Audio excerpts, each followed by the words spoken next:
Vamos ler um texto que eu até na semana passada, eu creio que li aqui no último culto do ano, né?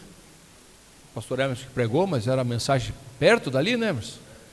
Emerson ficou assustado que ia ser a mesma mensagem, mas eu li nesse final de ano e graças a Deus, Deus me deu uma mensagem em cima dessa passagem. Diz assim, 1 Samuel capítulo 7, então vieram os homens de Quiriate Jearim e levaram a arca do Senhor e a trouxeram à casa de Abinadab, no outeiro, e consagraram Eleazar, seu filho, para que guardasse a arca do Senhor.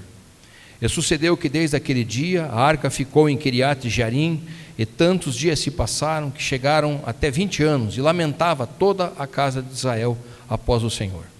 Então falou Samuel a toda a casa de Israel, dizendo: se com todo o vosso coração vos converterdes ao Senhor, tirai dentre vós os deuses estranhos e os astarotes, e preparai vosso coração ao Senhor, e servi a Ele só, e vos livrará da mão dos filisteus.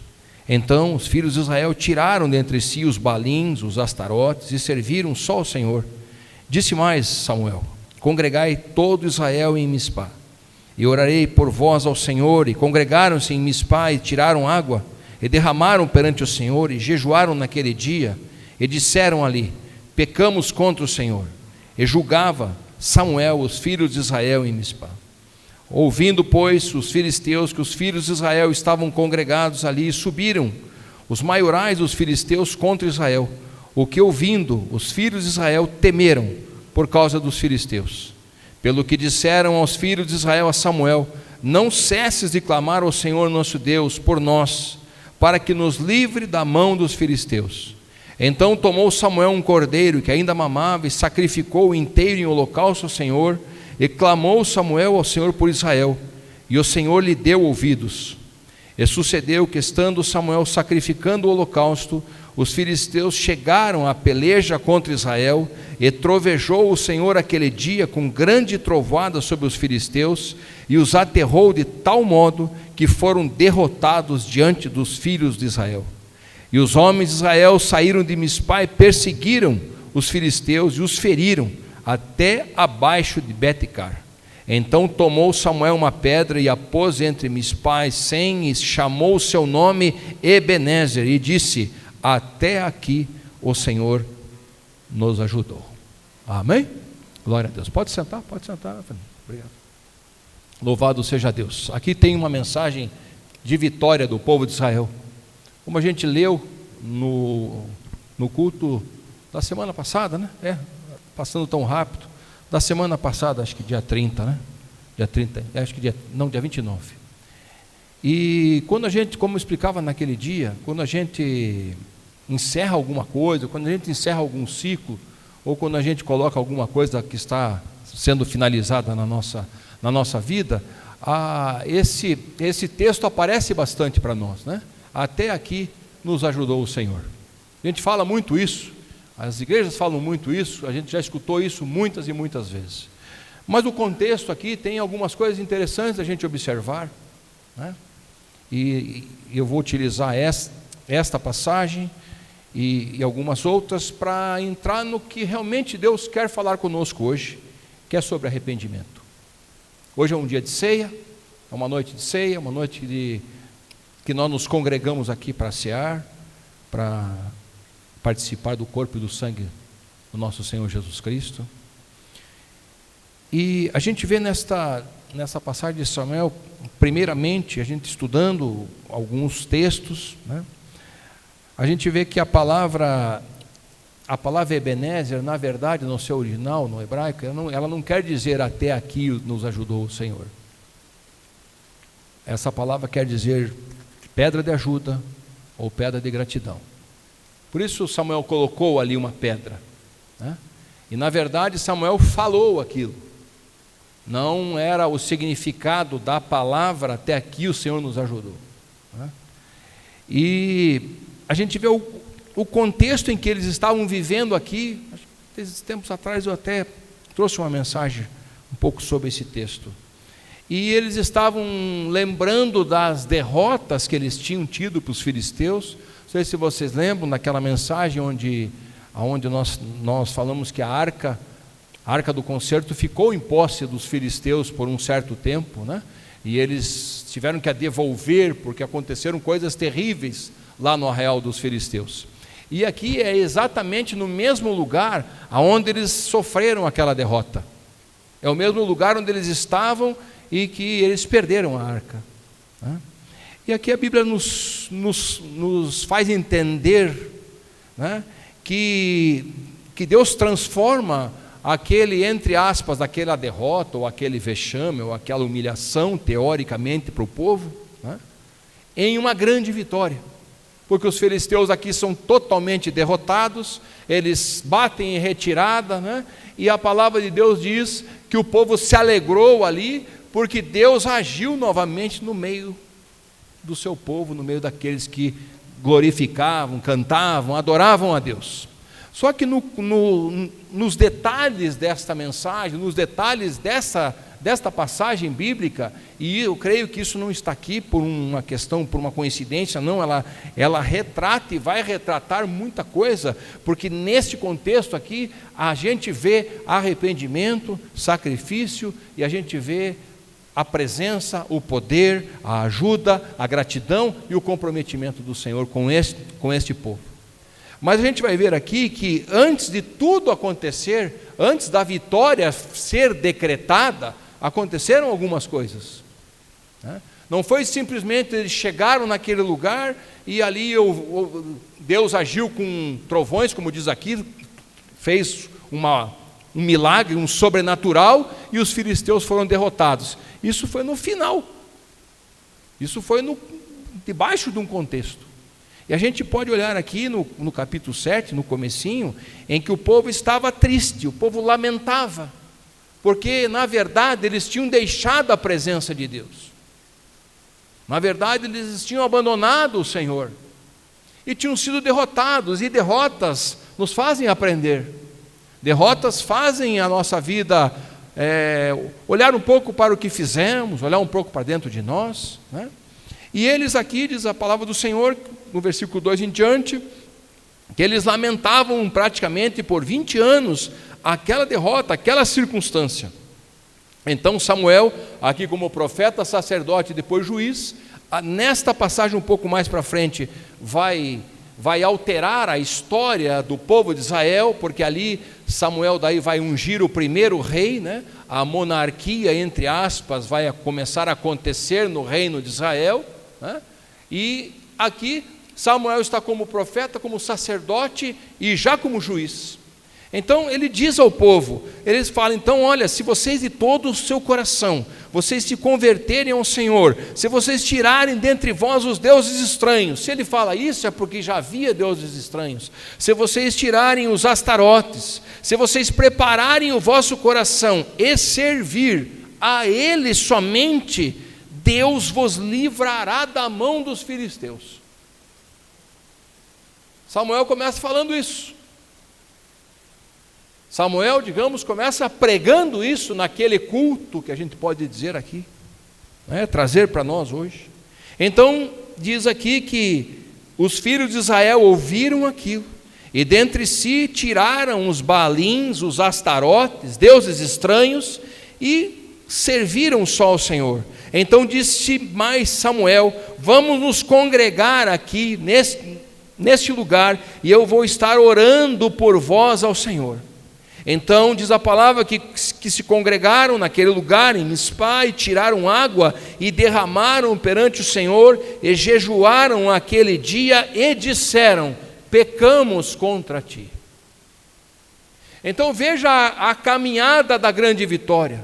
Ela não passou, ela está passando por uma condição em que o povo estava ali. O povo recebe a palavra de Samuel dizendo assim, olha, vocês precisam, resumindo o que ele falou, vocês precisam se arrepender. Vocês precisam se arrepender dos seus maus caminhos. Vocês precisam tirar os deuses estranhos. Vocês precisam tirar as coisas de dentro de vocês que não agradam a Deus. Vocês precisam entender o que Deus está falando com vocês e arrancar de dentro de vocês aquilo que não está fazendo bem e não está chegando diante do Senhor como um cheiro agradável. E a Bíblia diz aqui que aquele povo fez isso. que eles jejuaram, que eles se derramaram água diante do Senhor. Esse significado é um significado de arrependimento. Eles jejuaram e eles confessaram: pecamos contra o Senhor. E a gente só faz isso quando a gente está arrependido. Quando a gente vê o símbolo de arrependimento dentro do povo, e o povo chega nesse lugar e se arrepende. Então, o que Deus usa Samuel para falar a eles? Então agora Samuel pega um cordeiro que ainda mamava, né? Um cordeiro puro, imaculado, que não tinha sido tocado por nada, e sacrificou em holocausto ao Senhor. E então Samuel clamou ao Senhor por Israel, e Israel ouviu o Senhor. Deus ouviu Israel. Deus ouviu o clamor que se fez naquele lugar. Por quê? Porque tinha constatado, e tinha acontecido, e tinha ocorrido arrependimento no meio do povo. Então a Bíblia nos descreve que então, sacrificando, enquanto sucedeu que sacrificava o holocausto, os filisteus chegaram à peleja contra Israel, e o Senhor trovejou com grande trovoada sobre os filisteus, que os aterrou de tal modo que todos foram derrotados diante dos filhos de Israel. E os homens de Israel ainda perseguiram os filisteus e os feriram até abaixo de Betcar. Então Samuel tomou uma pedra e chamou o seu nome daquele lugar, chamou aquela pedra, aquele nome de Ebenezer, que quer dizer pedra de ajuda, pedra de gratidão. Então daí Samuel fala: até aqui nos ajudou o Senhor. Só que quando a gente vai olhar isso, quando a gente entende, quando a gente somente, às vezes, quando a gente vai ler um texto, a gente só lê: até aqui o Senhor nos ajudou. A gente fica falando Ebenezer, até aqui o Senhor nos ajudou. Ebenezer, até aqui o Senhor nos ajudou. Só que a gente não entende, ou não viu, ou não estudou, ou não procurou, ou não entendeu que para isso acontecer, teve que haver arrependimento, teve que haver sacrifício, e teve que haver ali a comunhão do povo novamente com Deus, se declarar a Deus. Então Deus age, Deus opera, Deus derrama do poder dele sobre aquele povo, que é o seu povo, e que hoje em Cristo somos nós. Então quando a gente vê o ministério de Jesus Cristo sendo o quê? Quando Jesus veio ao mundo, ele veio para pregar exatamente o quê? Arrependimento. Ele não veio para chamar os justos, como diz a palavra do Senhor. Lucas capítulo 5, versículo 32. Eu não vim para chamar os justos, mas eu vim para chamar os pecadores ao arrependimento. Então, sem arrependimento não se agrada a Deus. Sem arrependimento não se chega até Deus. Sem arrependimento não se consegue entrar na presença de Deus. Não há como isso acontecer. Isso é um símbolo exatamente aqui. Um outro texto que eu quero ler nessa noite, que eu quero mencionar nessa noite, é a passagem do profeta Jonas em Nínive, que era uma cidade devassa, que era uma cidade ímpia, que era uma cidade que não tinha nada de Deus. Então Deus envia lá Jonas, como a gente sabe toda a história, para que ele pregue lá naquele lugar, porque Deus ia destruir aquela cidade. E aquela cidade, para a época, era uma cidade grande, em torno de 120, a Bíblia narra, né? 120 mil homens, 120 mil homens que habitavam em Nínive. Então o profeta Jonas, depois de uma chegada bem atribulada lá naquele lugar, né? Ele não queria ir, aí teve que ir, ele não queria estar, daí teve que estar lá, começou a pregar o evangelho lá, começou a pregar o arrependimento, e a Bíblia diz que o rei de Nínive e que todo o povo de Nínive apregoaram um jejum, em que nem o povo, nem os animais, nem nada podiam se alimentar, nem de alimentos e nem de água.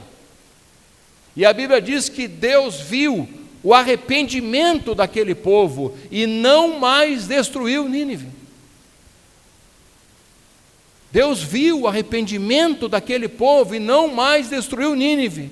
Deus viu o arrependimento do seu povo lá em Mispá e não destruiu o seu povo, pelo contrário, fez vencedor sobre o exército dos filisteus.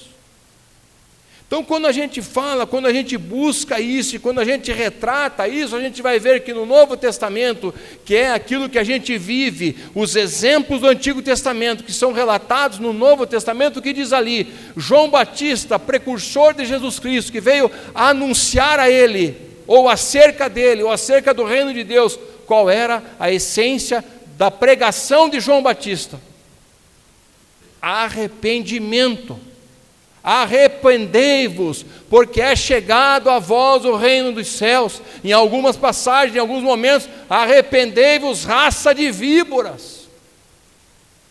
Falando para os homens, para o judaísmo da época. Então a gente vai entender o quê? Que o arrependimento faz parte de todo e qualquer contexto da palavra de Deus. Lá atrás a gente viu um povo que era o povo de Deus, que se arrependeu e recebeu a bênção, recebeu a vitória. A gente vê lá atrás um povo que não era o povo de Deus, que era idólatra, que era devasso, mas se arrependeu dos seus maus caminhos e Deus não os destruiu. E a gente vai ver aqui em Cristo Jesus a mesma passagem, a mesma palavra, ou a mesma palavra sobre arrependimento. Não há como a gente se mover dentro da Bíblia sem se falar em arrependimento. A pastora Shirley leu aqui no começo o texto de Adão. Não há outra ideia após Adão, a não ser nós nos arrependermos dos nossos pecados, das nossas falhas, das nossas línguas maldizentes muitas vezes. E quando a gente fala em arrependimento, e a palavra arrependimento, e a busca de arrependimento, nos traz o quê? Nos traz, eu vou dizer para vocês bem certo, na região mais obscura da nossa vida, da vida do ser humano. Sabe por quê? Porque o arrependimento, ele vem para moer o nosso ego, ele vem para moer a nossa vaidade, ele vem para moer aquilo que a gente acha que é, ele vem para moer aquilo que a gente pensa que pode, a gente pensa que sabe, a gente pensa que tem poder para maldizer, para abençoar, para fazer isso, para fazer aquilo, ou então para decidir isso, ou achar que o que eu decido está certo, ou então achar que sempre o que eu faço eu estou certo. Ninguém mais faz nada certo, só eu faço as coisas certas, os outros não prestam, só eu presto. Essa é a essência do gênero humano. E a palavra arrependimento quer dizer o quê? Mudança radical, mudança direcional, está indo para um lado, vai para o outro. E isso mexe com o que de mais profundo o ser humano tem, que é não querer se dobrar. Este corpo aqui não quer se dobrar diante do Senhor, não quer se dobrar diante do poder de Jesus Cristo, não quer se dobrar diante daquele que é, que era, que há de vir, que é o Senhor, que é o Rei dos Reis, que é o Senhor dos Senhores. Por isso a Bíblia diz que um dia todo joelho se dobrará, toda língua confessará, o que seja a vaidade, o egocentrismo vai ter que se dobrar ao nome de Jesus, porque ao nome de Jesus tudo se dobra e tudo se dobrará. Mas a nossa vida cristã, ela ainda precisa ser trabalhada com isso. Nossa vida em Cristo precisa ser trabalhada com isso, porque nós não deixamos de ser humanos, nós não deixamos de ser homens, mulheres falíveis, pecadores. Mas no momento em que a gente vê essas passagens, no momento em que a gente vê Pedro em Atos capítulo 3, versículo 19 e 20, dizendo aqueles homens que se converteram, dizendo assim, a mensagem de Pedro, arrependam-se e busquem ao Senhor. Isso é necessário a gente entender. Nos dias atuais, isso está difícil de se falar, porque as pessoas muitas vezes não querem ouvir sobre arrependimento. Vá procurar na internet, te desafio, vá ver se algum coach Fala sobre arrependimento, fala que você tem que deixar teu eu, fala que você tem que deixar o teu ego, que você tem que se dobrar, que você tem que reconhecer, e nós temos que confessar os nossos pecados, nós temos que dizer: Senhor, nós pecamos contra Ti, Senhor, mas em nome de Jesus, nós viemos buscar o Teu perdão, e Cristo morreu para que nós fôssemos perdoados os nossos pecados, das nossas falhas, porque o castigo que nos traz a paz estava sobre Ele, e pelas pesaduras de Jesus é que nós fomos sarados. Então isso quer dizer o que para nós? Que nós não merecíamos nada disso, que nós não merecíamos nada disso, mas que o Senhor olhou por nós, entregou o seu Filho, a quem hoje nós vamos fazer um memorial e dizer: Senhor, nós estamos anunciando a Tua morte até que o Senhor venha. Nós vamos participar do Teu corpo e do Teu sangue, mas vamos participar com a nossa mente, com a nossa alma, com o nosso coração, buscando nos apresentarmos diante de Deus como regenerados no poder do sangue de Jesus, da autoridade que há no nome de Jesus, arrependidos do que fizemos, arrependidos do que somos muitas vezes, arrependidos do que falamos, ou do que nos achamos. É incrível ver como o ser humano se acha, como diz no jargão. Só que aí o que acontece? A pastora Sheila deu no começo aqui. A primeira coisa, por isso que eu disse que o arrependimento, ele entra num lugar da nossa alma, do nosso interior mais obscuro que a gente tem. Porque a primeira coisa que a gente vai fazer é colocar a culpa no outro. Isso é a primeira coisa que a gente vai fazer. É adâmico. Foi a mulher, foi a serpente, vai uma cadeia de desculpas. E o povo de Israel era pródigo em tentar dar desculpas também para diante do Senhor.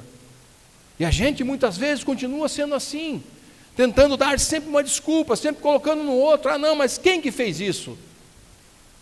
Em vez de eu procurar resolver, em vez de eu procurar me colocar na presença do Senhor, e isso que vem trabalhar lá dentro da gente. Isso é que nos faz ter um coração contrito, e esse coração contrito é que Deus não resiste. É esse o adorador em espírito e em verdade, que ele não chega com soberba, achando que ele vai, porque ele tem uma voz bonita, ele vai chegar no Senhor, ou porque ele toca bem, ele vai chegar no Senhor. Esse não é o verdadeiro adorador. O adorador é que chega com o seu coração confessado do pecado, da autoridade, um coração arrependido, uma vida arrependida diante do Senhor. Nós vamos participar de uma ceia hoje aqui, que é necessário que nós estejamos arrependidos e colocando a nossa vida diante do Senhor, dizendo: Senhor, eis-me aqui, Senhor, Senhor, o Senhor me conhece, mas eu me coloco na Tua presença hoje, Senhor, me coloco diante do Senhor. Deus meu, Senhor, nós pecamos contra Ti, mas o sangue de Jesus está sobre nós, o perdão está sobre a nossa vida, mas nós Te confessamos que somos assim, Senhor. Essa é a raiz da vitória, essa é a essência da vitória. O que a palavra do Senhor diz? Deus resiste a quem? Aos soberbos, e dá graça a quem? Aos humildes, aqueles que reconhecem isso. E isso não é feio diante do Senhor, pelo contrário, é o que Deus busca em nós, um coração convertido, sabe? E a gente às vezes pega determinadas circunstâncias da nossa vida e lança coisas que acontecem em nosso meio, em nossa família, em nossa casa, por nosso trabalho, na nossa vida como seres humanos aqui nessa terra. E a gente deposita muitas vezes aquilo que a gente faz de errado na culpa dos outros, na conta dos outros, quando é a gente que precisa ser tratado por Deus, quando é a gente que precisa ser tocado pelo Espírito de Deus, para que Deus nos abençoe, para que Deus nos renove, para que Deus esteja conosco em todo o tempo. Então é necessário escrafunchar um pouco esse lugar onde isso está guardado. É necessário a gente ouvir sobre isso. É necessário ouvir sobre as bênçãos de Deus. Eu narrei para vocês só a bênção. Narrei para vocês a vitória sobre os filisteus. Narrei para vocês uma cidade que estava fadada à destruição e que Deus ainda se compadeceu e deixou-os por um tempo a mais. Eu estou falando de Jesus aqui, do poder que ele teve, da pregação de Pedro falando acerca do arrependimento, da pregação de João Batista falando acerca do arrependimento, para que a gente esteja voltado para o reino de Deus, que é o que Jesus veio representar na minha e na sua vida. Então a essência de Cristo está nisso: se arrependa que eu te perdoo.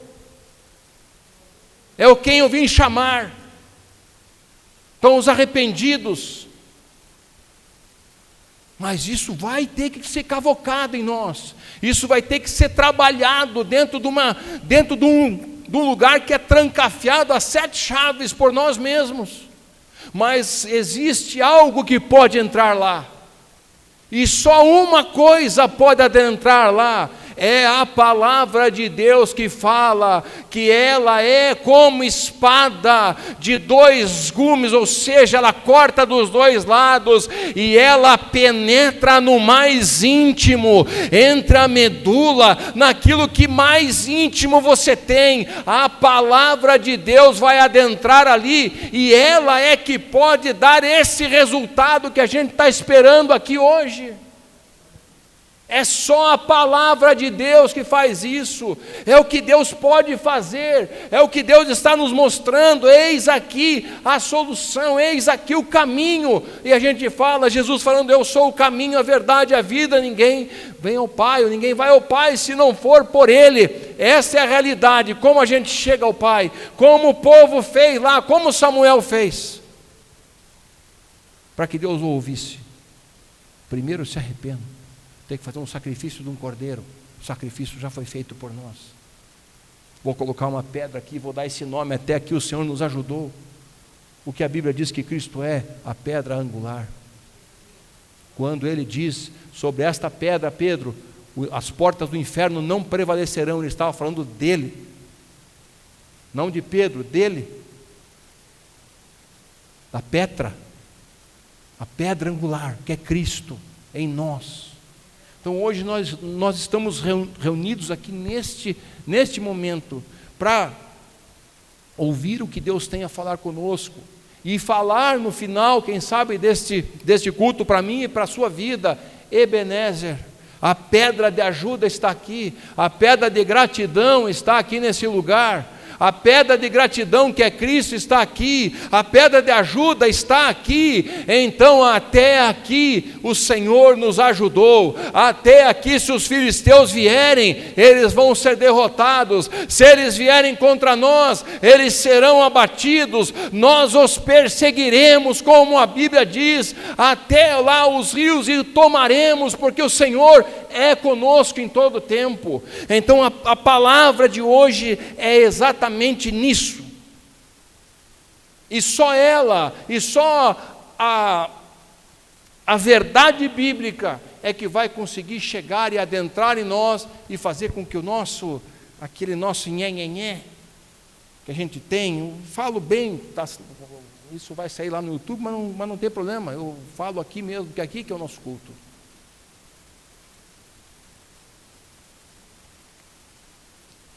Nós precisamos buscar isso, irmãos.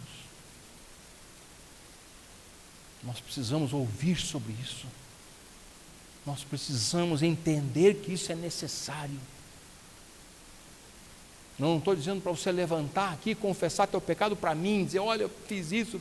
Não estou dizendo isso para você fazer isso. Eu quero que você, nesta noite, ao ouvir essa palavra, isso adentra o teu coração, lá naquele lugar, porque como eu estou pregando aqui em cima da palavra de Deus, eu creio que o que eu estou falando está servindo como espada para entrar na minha vida e na sua vida e trabalhar dentro de você, trabalhar dentro de mim, para que hoje nós tenhamos as condições de discernir realmente realmente o corpo e o sangue de Jesus e participarmos da ceia de uma maneira que ela venha trazer sobre a nossa vida o resultado que Cristo quer que ela traga: renúncia, negação, cruz, mais vitória, ressurreição, vida eterna, glória eterna, com o nosso Senhor Jesus, porque é o que Ele diz: aquele que quer ser meu discípulo, aquele que quer andar comigo, ele tem que negar-se a si mesmo. E negar a si mesmo o que é? É a vaidade ali dentro, é esse lugarzinho que eu disse para vocês, que tem que estar sendo trabalhado ali pelo Espírito Santo de Deus, pela palavra de Deus. Renuncie-se, tome a sua cruz e venha comigo, e venha comigo, porque aquele que está em Cristo, aquele que é a ovelha de Cristo, ele reconhece a voz de Cristo.